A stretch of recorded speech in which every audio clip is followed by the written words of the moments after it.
കഴിക്കുന്നില്ല. അമ്മ വയ്യാതെയാണ് നിൽക്കുന്നത് അല്ലേ? അതെ. പിന്നെ ഉണ്ടാക്കി തന്നതാ തലവേദനയായിട്ട്. എനിക്കും തലവേദനയായിട്ട് ഇരിക്കുക. നമ്മൾ രണ്ടുപേരും ഉണ്ടാക്കിയതാ അച്ഛന് വേണ്ടിട്ട്.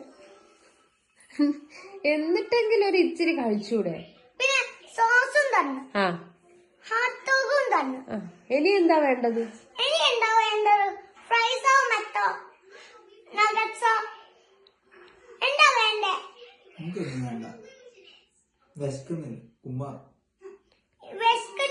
അച്ഛൻ ഇന്നലെ പറഞ്ഞില്ലേ വിശക്കുന്നുണ്ടെന്ന്? അപ്പൊ അച്ഛൻ പറഞ്ഞില്ലേ ഹോട്ട് ഡോഗ് നാളെ ഉണ്ടാക്കിയാണെന്ന്. അപ്പൊ ഇത് ഉണ്ടാക്കിയതാ. എന്താ ചെയ്യ ഇങ്ങനെ ആയിക്കഴിഞ്ഞാല്?